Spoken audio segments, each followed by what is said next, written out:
بنزین یا دیزل تفاوتشون چیه؟ سوالیه که موقع خرید ماشین برامون پیش میاد که کدوم یکی برای ما بهتره و مقرونه به صرفه تره یا نیازهامون رو بهتر برطرف میکنه. خب این به این برمیگرده که تو در سال میخوای زیاد رانندگی کنی یا مسیرهای کوتاه، یا اینکه در روز میخوای بری سر کار مسیر طولانیه یا مسیر کوتاه‌تری داری. تفاوت‌های اینها رو با هم دیگه بریم ببینیم. در وهله اول تفاوت بین دیزل و بنزین صدای موتورهای دیزلیه که صدای خیلی زیادی دارن و خب میتونیم بهشون بگیم مثل صدای تراکتوره و موتور درشت کار میکنه به اصطلاح مکانیکا، که خب واسه خیلی‌ها صدای موتور خیلی مهمه و یکم صدای موتور ماشینشون بیشتر میشه حساس میشن و دوست دارن به یه مکانیک ماشین رو نشون بدن. برای اونا باید بگم که موتورهای دیزل صدای درشتر و بیشتری داره و خب نمیشه کاریش کرد چون اینجوری طراحی شده، مخصوصا ما ایرانی‌ها که توی کشورمون موتور دیزل نداریم توی خودروهای پکاوه یا خودروهای شخصی و این یه مقداری میتونه برامون در وهله اول غیر عادی به نظر برسه.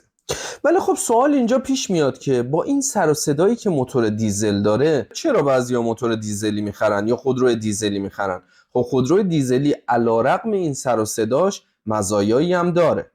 اگه بخوام یک مقایسه داشته باشم موتور دیزل رو با بنزین، باید بگم که موتور بنزینی چابکتره، دور بالاتری رو میتونه تحمل کنه، ولی موتورهای دیزل گشتاور بالاتری توی دور پایین دارن، یعنی موتور آهسته تر میچرخه. حالا وقتی موتور یواش میچرخه شما مصرف سوخت پایین تری دارین.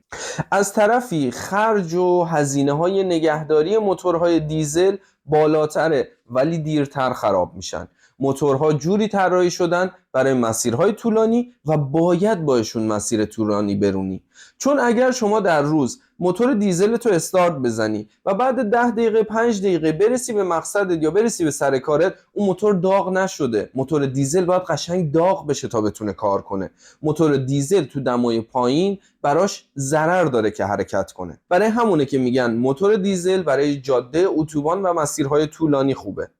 تفاوت قدرت و مصرف سوختش رو بخوایم بگیم، مصرف سوخت دیزل جدا از این که پایین تره سوختش هم ارزون تره، یعنی این دو مؤلفه باعث میشه که از نظر مصرف سوخت و هزینه های سوخت نتونیم مثلا این دوتا رو مقایسه کنیم، چون دیزل هزینه سوختش پایین تره، مصرف خود موتور هم پایین تره، ولی معایبی هم در کنارش داره. شما دیزل رو امروزه بخوایم بگیرین حتما باید یورو 6 بگیرین، چون دیزلی های یورو 4 یا قدیمی تر اجازه ورود به بعضی شهرها مثل کلن، برلین یا اشتوتگارت رو ندارن یا خیلی شهرهای دیگه، و خب توی این شهرها منطقه‌هایی هست به نام اومولد زون که اون برچسب سبز رنگ جلو شیشه رو شما باید با عدد 6 داشته باشین. ماشین دیزلی که عدد 6 رو نداشته باشه یا برچسب 6 رو نداشته باشه نمیتونه وارد اون مناطق بشه به دلیل آلودگی هوا. گفتم آلودگی هوا، خب طبیعتا ماشین‌های دیزلی دود بیشتری میکنن، آلودگی بیشتری دارن و از نظر قوانین آلمان باید اشتویا یا مالیات بیشتری پرداخت کنن. ایناش چه تفاوتی میکنه؟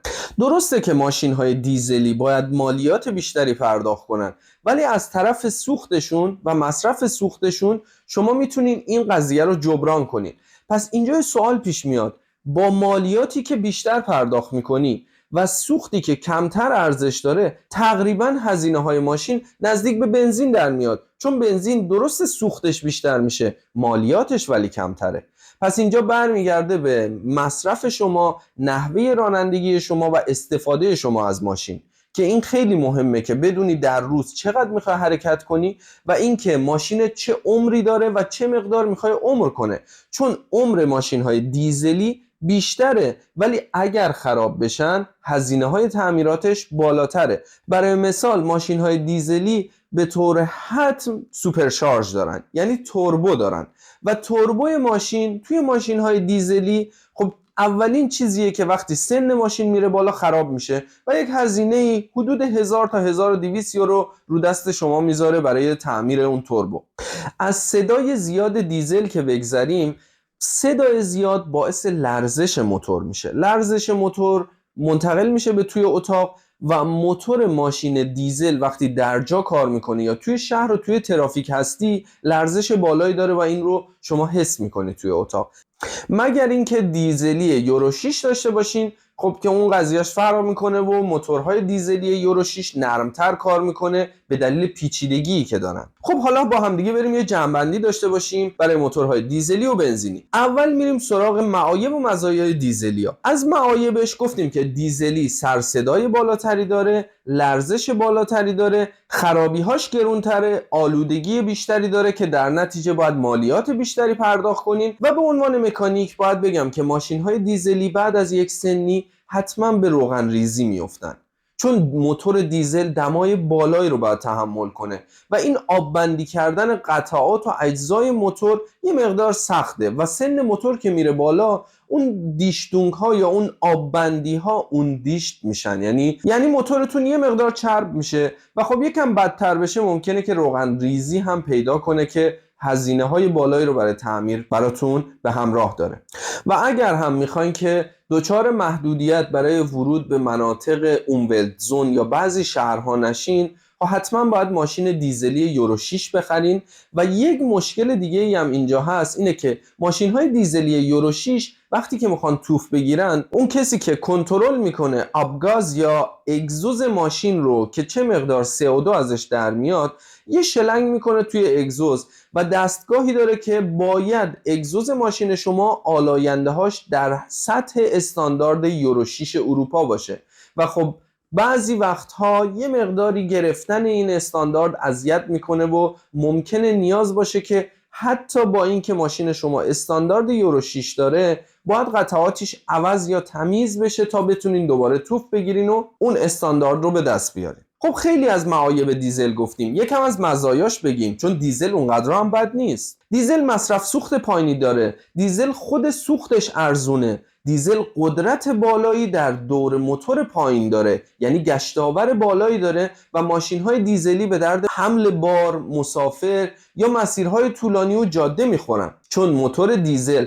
به دلیل اینکه آروم میچرخه، یعنی شما دارین با 140-150 کیلومتر در ساعت دارین حرکت میکنین ولی موتور دیزل داره آروم میچرخه و اون آرامشی که موتور دیزل داره باعث میشه که قطعاتش دیرتر فرسوده بشه. به خاطر همین یواش چرخیدن موتوره که مصرف سوختش پایین تره. خب بریم سراغ موتورهای بنزینی. معایبی که موتورهای بنزینی دارن نسبت به دیزلیا این که هزینه سوختتون بالاتره، مصرف سوختتون بالاتره، ولی از طرفی ماشینتون چابکتره، ماشینتون نرمتر کار میکنه، سر و صدای کمتری داره، قطعاتی مثل توربوشارژ یا مثل گلوکرتسن یا چیزهایی که متعلق به سیستم‌های دیزلی هستن در موتورهای بنزینی وجود نداره. توی دیزل خیلی قطعات وجود داره فقط برای رفع آلایندگی‌های دیزل، ولی توی بنزین این قطعات وجود نداره و موتور یه مقدار ساده تره. در همین راستا تعمیراتش ساده تره، هزینه‌های نگهداریش پایین تره و خب مشکل ورود به شهرهایی که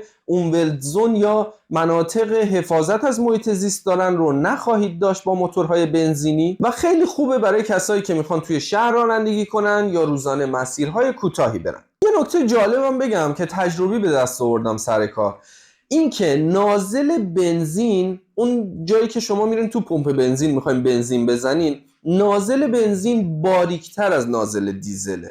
این باعث میشه که کسی که ماشین بنزینی داره وقتی نازل اشتباهی برداره نتونه باکش رو پر کنه. یعنی چی؟ یعنی نازل دیزل چون کلفتره نمیره داخل باک بنزینی، ولی از اون طرف نازل بنزین توی پمپ بنزین میره داخل باک دیزل و این باعث میشه که خیلی از رانندگان دیزلی به اشتباه بنزین وارد باک ماشین دیزلیشون کنن. خب خیلی جای تعجب داره و با خودت فکر میکنی که چطور ممکنه که من ندونم ماشینم بنزینیه یا دیزل، ولی ممکنه ماشین تو به دوستت داده باشی، ممکنه انقدر مشغله داشته باشی که اصلا فکر نکنی و فقط نازل برداری و بخوای باکتو پر کنی. برای ما پیش اومده که ماشین با آدعادسه یا با یدکش اومده تعمیرگاه و باید باکش باز میشده و خب سوخت کامل تخلیه بشه. بدی این اشتباه اینه که اگر شما دیر بفهمی و اکثرا بعد از استارت زدن زود ماشین خاموش میشه و دیگه حرکت نمیکنه، ولی بعضیا هستن باکشون نصف دیزله میرن اشتباهی بنزین پر میکنن. بنزین خشکه، دیزل چربه. توی قطعات دیزلی، توی ماشین ها و موتورهای دیزلی سوخت دیزل نقش روان کننده هم داره توی پمپ گازوئیل و وقتی شما بنزین میزنی اون پمپ آهن رو آهن کشیده میشه و یک سوختگیری اشتباه میتونه هزینه‌های جبران ناپذیر رو براتون به ارمغان بیاره.